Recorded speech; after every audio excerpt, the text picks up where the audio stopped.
Well, good afternoon, Trinity Point Church. I wanted to give you an update and let you know we want to be very straightforward and communicate as best we can and let you know that we have had one of our members report to us that they have tested positive for COVID-19, and they were in our service this past Sunday. And so we wanted to be upfront and communicate that as clearly as we could and let you know, first of all, to pray for that family, but also to know that this person at this moment is what is known as asymptomatic. In other words, they're not showing any signs or very little signs of sickness.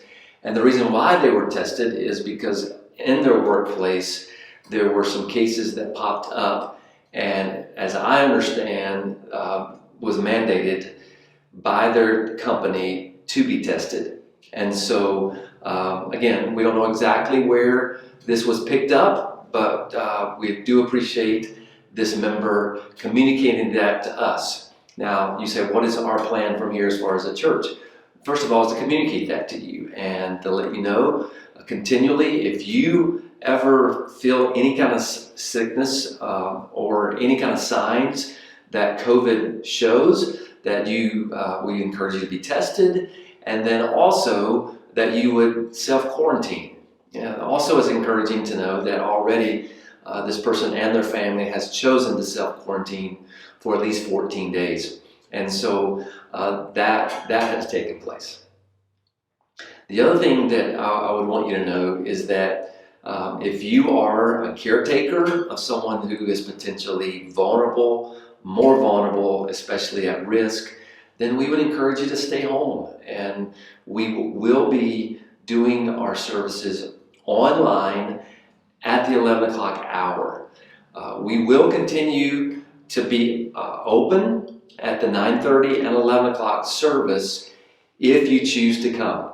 But again, if you have sensitivity towards this or a discomfort, then we would encourage you to stay home and watch online. And then we will also encourage our community group leaders to stay in touch with one another. Let's continue to shepherd one another. There's needs out there.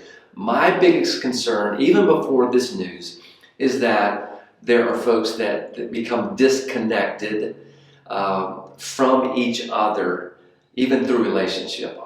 We encourage you to stay in touch with one another, to shepherd each other well, even through this season continually. We need each other, and so we encourage you to stay in contact by phone, through technology, those kind of things. And we would just ask that you continue to pray for wisdom for all of us as we continue to move forward. So thank you, and we look forward to seeing how God is going to continue to move. And that's the encouraging thing. In times that are potentially discouraging is when God gives the most hope. So our prayer is that you will continue to cling to hope in all of this.